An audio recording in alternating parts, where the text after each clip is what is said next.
नमस्कार दोस्तों, स्वागत है आपका आपके YouTube चैनल ट्रिकी रीजनिंग वाला में। दोस्तों, डाइस पे हमने पार्ट 1 पार्ट 2 बनाकर सीखा basic concept close dice, open dice, और उसके बाद क्लोज डाइस और ओपन डाइस, क्लोज डाइस पे बनने वाले सभी सवाल और ओपन डाइस पे बनने वाले सभी सवाल हमने देखे। अब पार्ट नंबर 3 यानी कि प्रैक्टिस सेट में मैं आपके सामने लाया हूँ एक नया वीडियो, और उसमें क्वेश्चन होंगे ऐसे, या तो आपने देखे नहीं होंगे या आपसे होते नहीं होंगे। तो दोस्तों, आज ऐसे ही सवाल पढ़ेंगे, अप्रोच ट्रिक से पढ़ेंगे, एलिमिनेशन ट्रिक से पढ़ेंगे जो मैं आपको बता चुका, और ऐसे ऐसे नए कंसेप्ट हम पढ़ेंगे जो आज से पहले देखे नहीं गए होंगे। आज से पहले हमने ऐसे सवाल देखे नहीं होंगे या हमने करे नहीं होंगे, मुश्किलें आती होंगी और ऐसे सवाल हमारे गलत होंगे।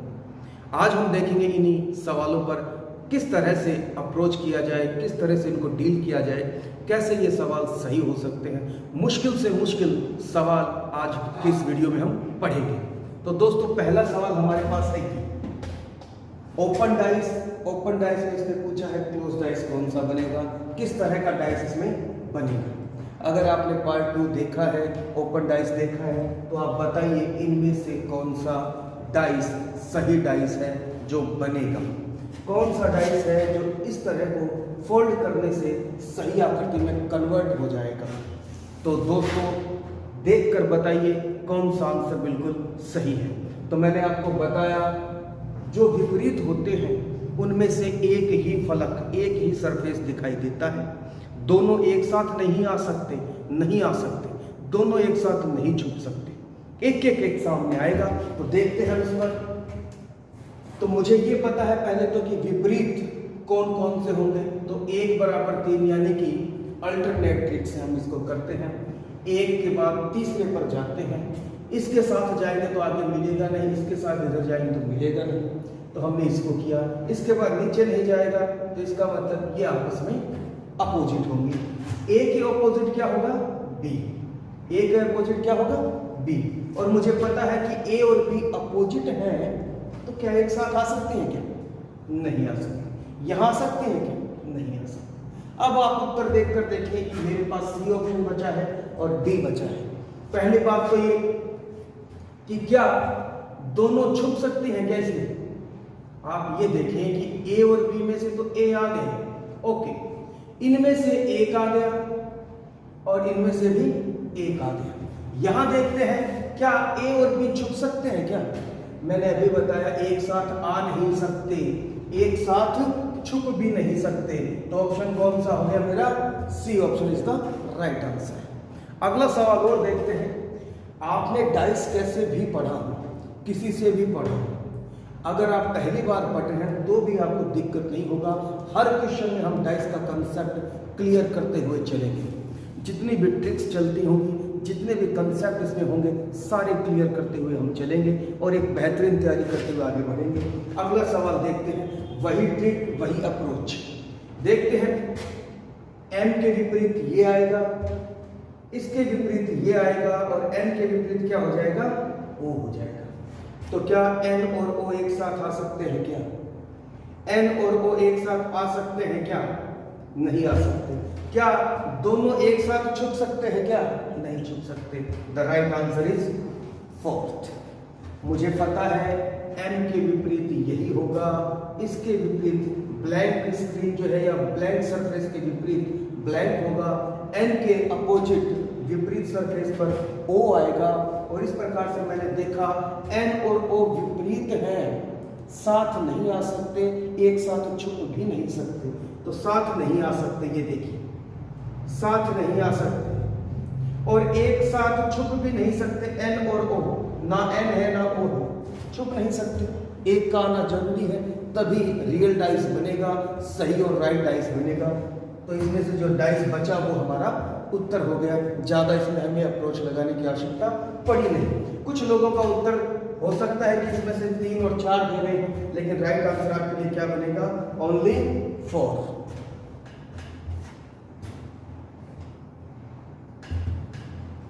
आगे बढ़ते हैं। इसमें हम पढ़ेंगे बहुत ही बढ़िया कंसेप्ट, इंपॉर्टेंट क्वेश्चन है दोस्तों, इंपॉर्टेंट क्वेश्चन। आज से पहले शायद नहीं देखा होगा या इसका तरीका हमें पता नहीं। किस तरह के कंसेप्ट से ये आसान बनेगा, इजीली हम इसको कन्वर्ट कर लेंगे आंसर के रूप में, देखते हैं। इससे करने से पहले में हम इसको देखते हैं, दोनों एक जैसे क्वेश्चन हैं, लेकिन कई बार ऑप्शन का बदलाव क्वेश्चन को बहुत मुश्किल बना देता है। हमारे ऑप्शन पे डिपेंड करेगा कि सवाल की प्रकृति क्या होगी, उसके ऊपर कंसेप्ट किस तरह से लगेगा। कई बार ऑप्शन ऐसे होते हैं जो इजीली नंबर दे जाते हैं, और कई बार ऑप्शन ऐसे रह जाते हैं जिनमें इतनी मुश्किल हो जाती है कि हमारे से क्वेश्चन ना बने या हम नेगेटिव आंसर के शिकार हो सकते हैं। हमारे नेगेटिव मार्क्स आकर हमारे गेन किए हुए नंबरों में से नंबर कट सकता है। दोस्तों, एक एक नंबर की लड़ाई है। एक नंबर से लाखों लोगों से आगे हो सकते हैं, और एक नंबर से ही लाखों लोगों से हम पीछे भी हो सकते हैं। एक सवाल गलत होने का मतलब ये नहीं कि एक नंबर गया, सवा नंबर गया 1.25, क्योंकि 0.5 नेगेटिव भी जाएगा, और अलग अलग एग्जाम में अलग अलग तरीके से नेगेटिव मार्क्स होते हैं। तो बड़े केयरफुल तरीके से हमें अगर नौकरी लेनी है, जॉब लगनी है, गवर्नमेंट जॉब अगर लगनी है, गवर्नमेंट जॉब तो सबको चाहिए, और लगनी है तो कंसेप्ट वाइज बहुत क्लियर तरीके से हमें चलना होगा। तो इसको हम पहले करते हैं, यहाँ देखते हैं कि ऑप्शन किस तरह से अप्रोच करता है, और यहाँ देखेंगे जब ऑप्शन आपके सामने इस तरह से आ जाए तो हमें क्या करना चाहिए, किस तरह से सवाल आसान हो जाता है ऑप्शन की वजह से, और ऑप्शन की वजह से किस तरह से सवाल बहुत डिफिकल्ट हो जाता है। तो हम इस सवाल को करते हैं, देखते हैं। ऐसा सवाल हमने ओपन डाइस में पढ़ा था, और मैंने आपको बताया था जब ये इकट्ठे होते हैं तो अपोजिट जाते हैं। 6 ही फलक होती हैं, 1 2 3 4 5, और ये एक इकट्ठी होगी, 1 2 3 4 आपस में मिलेंगे, यानी कि इस तरह से मिलेंगे, इस तरह से। तो ये एक फलक बन जाएगी, एक सरफेस बन जाएगी, एक सतह बन जाएगी। यहां हम देखते हैं, पहली बात तो ये कि डी के अपोजिट क्या होगा, ई। तो डी के अपोजिट ई होगा, बी के अपोजिट ई होगा। ए के अपोजिट क्या होगा, ए के अपोजिट सी होगा, और बी के अपोजिट क्या होगा, बी के अपोजिट ये होगा। दोबारा बता देता हूं, अगर आपसे पूछा जाए डी के विपरीत तो मैं कहूंगा ई होगा, और अगर कहा जाए ए के विपरीत क्या होगा तो मैं कहता सी इसका अपोजिट सरफेस होगा, और बी के अपोजिट क्या आएगा, बी के अपोजिट आएगा ये जो 1 2 3 4 यानी कि छोटे छोटे सरफेस बनकर एक बड़ा सरफेस में कन्वर्ट हो जाएंगे। ये मेरे आंसर हैं, लेकिन मुझे बताना है कि सही डाइस कौन सा होगा। डी और ई एक साथ आ सकते हैं क्या, क्या डी और ई एक साथ आ सकते हैं, नहीं आ सकते। यहां देखते हैं बी और डी एक साथ आ सकते हैं क्या, आ सकते हैं। और दूसरा ये देखना, बी के अपोजिट तो ये 4 बनेंगे, बी के अपोजिट ये 4 बनेंगे। यहां देखते हैं क्या इसके नजदीक दिखाई दे रहे हैं, अगर ये अपोजिट आएंगे तो एक साथ नहीं आ सकते। जो अपोजिट फलक है एक साथ दिखाई नहीं दे सकती, इसलिए मैंने इसको भी काट दिया, ऑप्शन से इसको हटा दिया। आगे कहता है ए और सी, ए और सी भी विपरीत है, अपोजिट सरफेस है, क्या एक साथ आ सकते हैं, ये भी नहीं आएगा। तो बचा कौन सा, बचा हुआ मेरा उत्तर हो गया। तो बचा क्या, ये, और बचा हुआ मेरा उत्तर हो गया। तो इसमें भी मुझे ज्यादा किसी कंसेप्ट की आवश्यकता नहीं पड़ी, मैंने सिर्फ अप्रोच ट्रिक लगाई। विपरीत फलकें एक साथ नहीं आ सकती, एक साथ दिखाई नहीं दे सकती, एक साथ छुप नहीं सकती। अपोजिट में से केवल एक सरफेस ऑलवेज सामने रहेगी, दूसरी छुपी रहती है। आगे इस कंसेप्ट को देखते हैं, और इस कंसेप्ट में हम नई चीजें सीखेंगे दोस्तों। जी हाँ, एकदम नई चीजें, अलग अलग कंसेप्ट से हमने देखा है सभी सवालों को, और एक एक सवाल से डाइस को क्लियर करते चल रहे हैं कंसेप्ट वाइज। अब हम देखते हैं इस सवाल पे, मोस्ट इंपॉर्टेंट सवाल है जिसमें कई कंसेप्ट क्लियर होंगे आपके।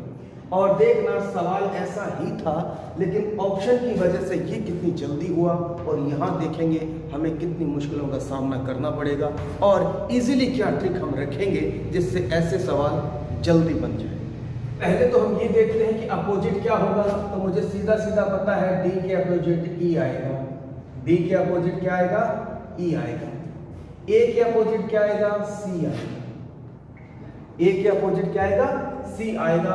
और बी के अपोजिट क्या होगा, बी के अपोजिट ये आएगा जो 1 2 3 4 बनेंगे। अब हम देखते हैं इसके ऊपर कि कौन कौन से डाइस हैं और कौन से सही के रूप में बचेगा। तो देखते हैं डी और ई। अब ना तो मेरे पास कोई एक साथ दिखाई दे रहा है, ना ही कोई एक साथ छुपा हुआ है। पहली बात तो ये डी ई एक साथ नहीं है, एक साथ छुपे हुए भी नहीं है। ए और सी भी एक साथ नहीं है, एक साथ छुपे हुए भी नहीं है। बी और ये वाली परत जो बनेगी सरफेस, ये भी एक साथ नहीं है, दोनों ही एक साथ छुपी हुई भी नहीं है। अब देखिए ऑप्शन की वजह से डाइस का ये सवाल कितना मुश्किल हो गया, और मैं बिल्कुल निश्चिंत हूं इस रूप में कि ऐसा सवाल आपने देखा नहीं होगा, और अगर देखा है तो होता नहीं होगा। आगे चलकर हम क्वेश्चन मार्क वाले सवाल भी करेंगे। क्लोज डाइस में क्वेश्चन मार्क रख दिया जाता है, और अलग अलग कंसेप्ट से डाइस के वो डिफिकल्ट सवाल कैसे हम सॉल्व करेंगे ये भी हम देखेंगे। अभी हम इसको बनाते हैं। तो पहली बात तो आप ये देखें कि डी जो है, डी ये एक जो है हमेशा डी से ही चिपका रहेगा, यानी कि ये जो अक्षर है, इस अक्षर के पास जो अंक है ये इसी से चिपका रहेगा। सी इससे चिपका हुआ रहेगा, अलग नहीं हो सकता क्योंकि दिखाया गया है। फिर ई 3 से चिपका हुआ रहेगा और ए 4 से चिपका हुआ रहेगा। देखिए डी 1 से चिपका हुआ है क्या, बिल्कुल। इसमें क्या डी 1 से चिपका हुआ है, चिपका हुआ है क्या, नहीं चिपका हुआ तो मैंने काट दिया। ये कंसेप्ट आने चाहिए आपको। अगर ऑप्शन इस तरह से आपके सामने रख दिए तो आप किस तरह से वर्क करेंगे, क्या छोड़ देंगे क्वेश्चन को, नहीं। ऐसे सवाल जहां लोग अटकते हैं, अगर आप इसको क्लियर करेंगे तो निश्चित ही आप मेरिट में जगह बना पाएंगे। ऐसे सवाल छोड़ने नहीं हैं, करने हैं। ऐसे सवाल ही सिलेक्शन देंगे आपको। तो बात यही रही, अपोजिट मुझे आया, लेकिन कहीं भी ऐसा कंसेप्ट नहीं लगा कि दोनों एक साथ छुप गए हो या आ गए हो, सभी में एक एक आए हुए हैं। लेकिन इसका मतलब उसने बहुत ही बारीक काम किया है। तो देखते हैं, सी 2 से चिपका रहा होगा, डी 1 से, 4 ए से और 3 ई से। तो डी के जो नजदीक सरफेस रहेगा वो नंबर पे 1 रहेगा, और यहां देखते हैं डी के नजदीक 1 नहीं 2 है। 1 को उसने बी के नजदीक कर दिया, जबकि ऐसा है ही। बी के नजदीक तो 1 2 3 4 सारे ही रहेंगे, अपोजिट रहेंगे। और दूसरी बात, बी के अपोजिट भी 1 2 3 4 रहेगा, वो भी उसने यहां एक साथ बना दिया, तो ये भी यहां पर नहीं बनेगा। अब आगे देखते हैं, सी के नजदीक 2 है, ई के नजदीक 3 है, डी के नजदीक 1 है, ये हमारा वैसे भी गलत हो गया। और बी 1 2 3 4 ये इसके अपोजिट सरफेस पे आता, ये हमने काट दिया, ये एक साथ आ गए।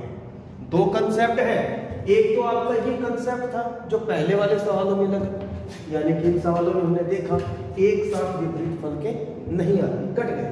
लेकिन एक कंसेप्ट और है जो आगे चलकर भी सामने आएगा। क्या डी के नजदीक 1 नंबर है, अंक 1 है, तो डी के नजदीक तो उसने क्या कर दिया, 2 कर दिया, तो ये सही नहीं है।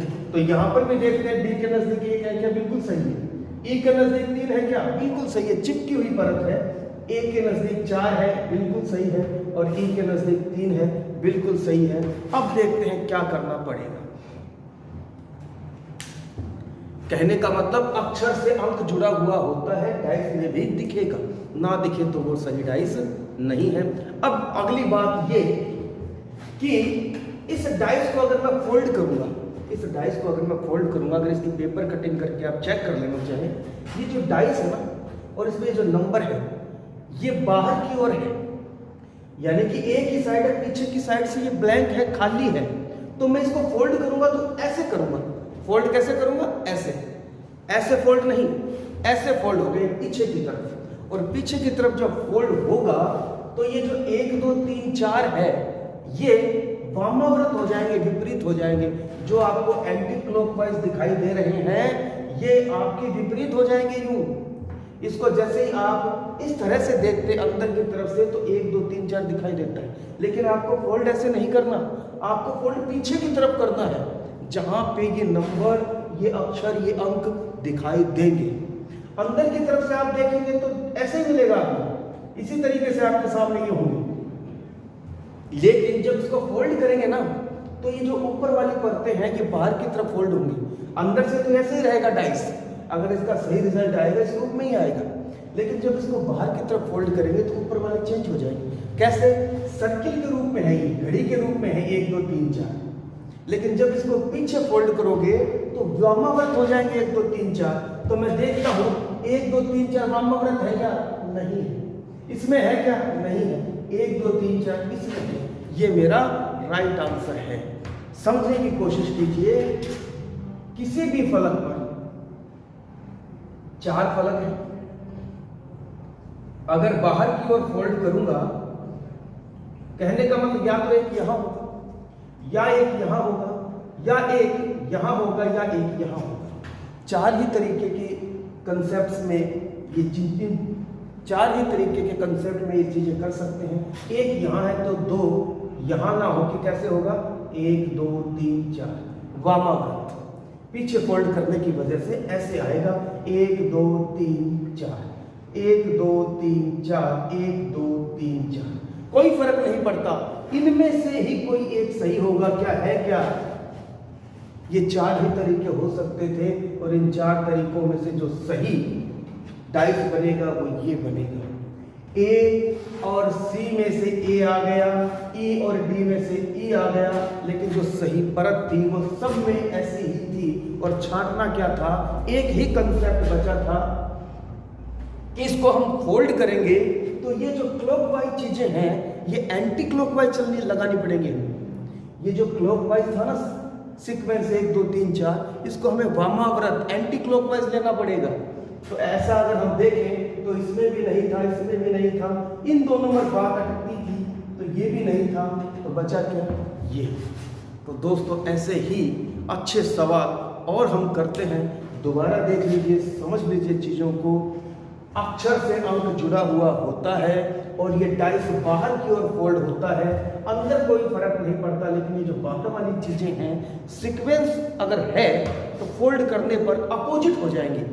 सीक्वेंस के अपोजिट, वामाव्रत है तो क्लॉकवाइज हो जाएंगी, यानी कि दक्षिणाव्रत घड़ी की दिशा में है तो एंटी क्लॉकवाइज हो जाएंगी। तो यही कंसेप्ट था। बाकी के 3-4 सवाल हम और देख लेते हैं। बहुत ही बेहतरीन वीडियो बनने वाला है। डाइस में एक अच्छा वीडियो आपको मिलेगा, अच्छे कंसेप्ट के साथ मिलेगा। हर कंसेप्ट से डाइस की बहुत ही अच्छी अच्छी चीज़ें क्लियर होती चलेगी। एग्जाम में बड़ा ही फायदा आपको इससे होगा। तो दोस्तों बढ़ते हैं आगे वीडियो पर। क्वेश्चन कुछ और लिखे हुए हैं, और एक ओपन डाइस का सवाल है और एक क्वेश्चन मार्क, और यहाँ पर भी क्वेश्चन मार्क। इस तरह के सवालों पर क्या अप्रोच करेंगे हम। और क्वेश्चन मार्क के सवाल बहुत आते हैं एग्जाम में और गलतियाँ हो जाती हैं। सही कंसेप्ट क्या है? अलग अलग तरीके से कंसेप्ट लगता है अलग अलग सवाल को देखकर। और मैंने आपको बताया ऑप्शन जो होते हैं कई बार सवाल को इतना इजी बना देते हैं जिसके बारे में सोचा नहीं होता, और कई बार ऑप्शन ऐसे आ जाते हैं कि सवाल बहुत मुश्किल हो जाता है और हमारी गलतियों की संभावना बढ़ जाती है। सही कंसेप्ट आपको एग्जाम पास करवा सकता है। तो वीडियो को अंत तक देखना, और अगर आप मेरे चैनल पर नए हैं तो चैनल को सब्सक्राइब कीजिए ताकि डेली वीडियो जो आपके सामने आ सके और रीजनिंग आप बेहतरीन तरीके से सीख सकें। तो चलिए दोस्तों देखते हैं। पहले इस सवाल पर आ जाते हैं। इस सवाल को हम देखते हैं। मन में अगर आपको ये आ रहा है कि ऐसा तो कोई पासा बन ही नहीं सकेगा, तो मेरा कहने का मतलब सीधा सा है। कंसेप्ट तो बहुत बढ़िया है, कंसेप्ट वाइज तो आप कुछ भी बना सकते हैं, लेकिन अगर आपको लगता है कि ये डाइस तो नहीं बन पाएगा तो आप इसकी कटिंग कीजिए और पीछे की तरफ फोल्ड करके देखिए, ये जरूर बन जाएगा। खैर काम क्या करना है, मुझे सिर्फ यही देखना है ए के विपरीत क्या है। ए के विपरीत सी आएगा, बी के विपरीत क्या आएगा,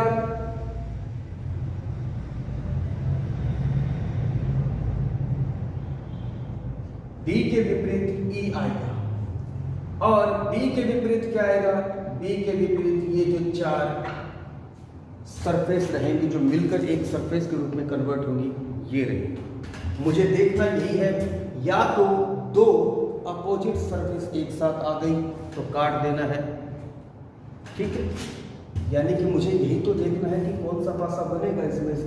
तो ए और सी यहाँ एक साथ आ रहा है, क्या एक साथ आ सकता है? नहीं आएगा। अपोजिट सरफेस कभी भी एक साथ आ नहीं सकते, एक साथ छुप नहीं सकते, अपोजिट में से हमेशा एक ही रहता है, तो ये गलत हो गया। यहाँ देखते हैं क्या बी के विपरीत ये जो आएगा ये यहाँ आ सकता है क्या पड़ोस में? एक साथ नहीं आ सकते, एक साथ नहीं आ सकते, उत्तर क्या हो गया? बड़ा आसान कंसेप्ट। और अगर आप थोड़ी थोड़ी चीज़ों को, बारीक बारीक चीज़ों को अगर सीखते चलेंगे तो बेसिक से लेकर कितना भी मॉडरेट, कितना भी हार्ड क्वेश्चन क्यों ना आ जाए, एग्जाम में आप उसे बना पाएंगे। अब यहाँ पर आकर देखते हैं हम क्वेश्चन मार्क, इन सवालों को कैसे करेंगे, इन सवालों पर अप्रोच क्या रहेगी, देखते हैं हम। पहली बात तो ये कि जहाँ क्वेश्चन मार्क आ रहे हैं आप इनके अपोजिट निकाल लीजिए पहले तो, कि किसके अपोजिट क्या होगा। तो मैं इससे तो देख के बता नहीं सकता, मैं इन दोनों को ले लेता हूँ। बात वही है, क्लोज डाइस पर एक से ज़्यादा पासे फेंक दिए जाएं तो पासे किस तरह से बनेंगे, ये देखने के लिए नियम बताए थे 3, और 3 नियम में कॉमन समान सतह पर, कॉमन समान सतह पर नहीं, और 2 अंक कॉमन होने पर आप उसमें कट जाते हैं, बचे हुए एक दूसरे के विपरीत। पढ़ा नहीं है तो पार्ट 1 डाइस का जरूर देखिए, उसके बाद पार्ट 2 देखिए, इसके बाद डाइस पासा practice set special question 3rd part, इसको भी जरूर देखें, आपको डाइस में कभी भी कोई दिक्कत नहीं होगी। चलिए इन दोनों पासों को हम उठाते हैं और उठाकर देखते हैं किसके अपोजिट क्या आएगा। क्या इन दोनों में कुछ कॉमन है? क्या कॉमन है? क्या कॉमन है? डी। और यहां पर आते हैं, डी के विपरीत क्या आएगा, और डी के विपरीत यहां से हम चलेंगे घड़ी की दिशा में, इसकी दिशा में। तो डी के बाद क्या आएगा? सी, और सी के बाद क्या आएगा? यहां क्या आएगा? डी के बाद एफ, और एफ के बाद ई, और ये दोनों एक दूसरे के अपोजिट, ये दोनों एक दूसरे के अपोजिट, और डी के विपरीत क्या आएगा? होने के लिए क्या बचा है? बी। ये मुझे पूरी तरीके से पता चल गया, यानी कि ए के विपरीत क्या आएगा? इसके नीचे क्या मिलेगा मुझे? ई मिलेगा, और बी के विपरीत क्या मिलेगा मुझे? डी मिलेगा, या डी के विपरीत बी मिलेगा। अब मेरे पास बात क्या आ गई? तो यहाँ सी आएगा या यहाँ एफ आएगा। क्या आएगा? सी या एफ। पहली बात तो ये कि जो क्वेश्चन मार्क के साथ 2 अंक दे रखे हैं या 2 अक्षर दे रखे हैं वो कभी नहीं आएंगे। ए आ सकता है क्या? बी आ सकता है क्या? नहीं आएगा, क्योंकि ये तो इसके विपरीत आ ही नहीं सकते, यहाँ ही नहीं सकते, क्योंकि ये तो यहाँ है, इस फलक पर, इस सरफेस पर नहीं आ सकते, तो ऑप्शन से मैंने काट दिया। और मुझे ये भी पता चल गया कि इसके विपरीत क्या है। और दूसरी बात ये, क्वेश्चन मार्क की जगह डी आ सकता है क्या? डी ऑप्शन में आ सकता है क्या? नहीं आ सकता। देखिए मैं सिर्फ ये देख रहा हूँ कि क्या नहीं होगा, क्या होगा, इन दोनों चीज़ों को साथ साथ लेकर चल रहा हूँ। कल भी मैंने आपको बताया था, कल वाले वीडियो में मैंने बताया, रीजनिंग में कभी ये ना देखें कि क्या होगा, क्या होगा, ये देखने के साथ ये भी देखें क्या नहीं होगा। ये नहीं होगा क्योंकि बी यहाँ है, ए नहीं होगा, और डी जो है बी के विपरीत है, तो डी कैसे हो सकता है? तो बचा क्या? सी। तो this is my right answer. बिल्कुल आसान कंसेप्ट है, बस आंखों को खोलकर और दिमाग में जो कंसेप्ट है वो क्लियर करके चलिए। अगला सवाल देखते हैं, और मुझे यहाँ बताना है क्या आएगा। तो पहली बात तो ये कि मैं इन दोनों को एक साथ उठाकर ये देखता हूँ किसके विपरीत क्या आएगा। तो मेरे पास कॉमन है क्या कुछ? जी, 4 नंबर कॉमन है, यहाँ पर भी और यहाँ पर भी। इसके साथ घड़ी की दिशा में चलता हूँ, इसके साथ घड़ी की दिशा में चलता हूँ। तो 4 के बाद 3 और 3 के बाद 1, यहाँ 4 के बाद 6 और 5। ये मेरे पास आ गए विपरीत, 3 के विपरीत 6, 1 के विपरीत 5, 4 के विपरीत क्या होगा? होने के लिए बचा क्या है? 2 बचा है, तो ये मैंने इसके सामने लिख दिया, अपोजिट मेरे सामने आ गए। कहने का मतलब क्या 5 और 4 यहाँ क्वेश्चन मार्क की जगह हो सकते हैं क्या? पहली बात तो ये कट गए, क्वेश्चन 50-50 पे आ गया, 3 या 6। गौर करना, जो चीजें नहीं हो सकती पहले ही निकाल दिया। अगर आपको क्वेश्चन मार्क का सवाल पूछ लिया जाए तो क्वेश्चन मार्क के जो पड़ोसी हैं वो कभी भी क्वेश्चन मार्क की जगह नहीं आएंगे, मैंने काट दिया। अब बात रही या तो आएगा 3 या आएगा 6। तो देखते 3 और 6 में से क्या आएगा। मुझे पहले पता है 5 के विपरीत क्या आएगा भाई 1, और 4 के विपरीत क्या आएगा 4 के विपरीत आएगा 2। तो बचा क्या 1 2 4 और 5 तो नहीं होंगे, तो बचा क्या मेरे पास 3 और 6। अब मेरे पास कहानी अटक गई, या तो 3 या 6। बात ऐसी नहीं रही, यहाँ ऑप्शन से कट गया था, यहाँ नहीं कटा, तो क्या करना पड़ेगा। दोबारा बता देता हूं मैं इन चीजों को। यहाँ मैंने देखा ऑप्शन से काट दिया, ए और बी तो नहीं हो सकते थे, बी तो बी के अपोजिट जाएगा इस साइड पे, इस साइड पे नहीं आएगा, तो बचेगा क्या सी। हो गए। लेकिन यहाँ पर इस तरह से करने के बाद मुझे 3 और 6 दोनों में ही ऐसा लग रहा है कि कोई भी आ सकता है, क्लियर नहीं हो रहा। तो हमें क्या करना पड़ेगा, 5 और 4 जो दोनों अंक हैं किसी डाइस में है क्या, यहाँ 4 है 5 नहीं है, यहाँ 4 और 5 दोनों हैं, तो 4 और 5 दोनों कॉमन आ गए, इधर भी कॉमन है। तो इसके बाद जो तीसरा बचेगा इसके अपोजिट वाला यहाँ आएगा। दोबारा सुन लीजिए, अगर कहानी ऐसे समझ ना आए, क्वेश्चन थोड़ा हार्ड बन जाए, ऐसे आ जाए 6 और 3 में डाउट है, कुछ भी हो सकता है, तो आपको ये देखना है कि ये दोनों अंक किसी डाइस में कॉमन है क्या, ये मिल जाएंगे। और कॉमन मिल जाए तो जो तीसरा अंक है इसके अपोजिट क्या है, 6 के अपोजिट क्या है 3, तो वही यहाँ पे हमारा आंसर होगा। यहाँ आंसर आएगा 3, 6 नहीं आएगा दोस्तों। तो इसी प्रकार से डाइस के ये कंसेप्ट आपके क्लियर हो गए होंगे। डाइस में कभी कोई दिक्कत नहीं होगी। पार्ट 1, पार्ट 2, पार्ट 3 ज़रूर देखिए। बहुत ही स्टेट लेवल के एग्ज़ाम में बहुत ज़रूरी तरीके से आता है, आवश्यक है, ये सवाल आता ही आता है। आप ज़रूर वीडियो को देखिए, चैनल को सब्सक्राइब कीजिए। की बात अगले वीडियो में करते हैं। धन्यवाद।